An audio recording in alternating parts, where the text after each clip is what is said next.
कहा जाता है कि सम्राट के हरम में 3000 रखेलियां थीं। क्या यह सच है? अंतिम सम्राट पुई के हरम में केवल 2 ही रखेलियां थीं और उनमें से एक पागल हो गई थी और दूसरी ने उन्हें तलाक दे दिया था।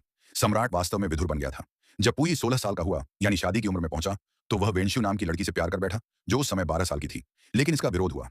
महल के लोगों को लगता था कि वेंश्यू का रूप रंग और व्यवहार रानी बनने लायक नहीं है। इसलिए पुई ने वानरों को चुना, जो शालीन और गरिमामयी थीं, उन्हें रानी बनाने के लिए, और वेंश्यू को एक रखेली बना दिया गया। पुई इस व्यवस्था से बहुत निराश हुआ। वह नहीं चाहता था कि उसकी शादी तय की जाए। वह चाहता था कि उसकी पत्नी कोई आधुनिक महिला हो, जो विदेशी भाषा बोल सके और नृत्य कर सके। लेकिन उसे यह उम्मीद नहीं थी कि जो रानी उसे दी गई, वह वास्तव में उसकी सारी इच्छाओं पर खरी उतरेगी। वानरोंग भले ही शाही परिवार से थीं, लेकिन उनके घर में एक विदेशी शिक्षक था। वह बहुत पढ़ी लिखी थीं और पश्चिमी संस्कृति से भी अच्छी तरह परिचित थीं।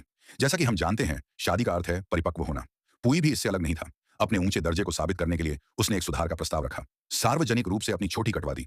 फिर उसने शाही खजाने की जांच का आदेश दिया और यह देखने के लिए कहा कि नपुंसकों द्वारा गहनों और रेशमी थैलियों में कितनी हेराफेरी हुई है। हालांकि पुई द्वारा खाता बही की जांच का आदेश देने के कुछ ही दिन बाद एक आग ने उस महल को जला डाला, जहां अलग अलग राजवंशों के सम्राटों के गहने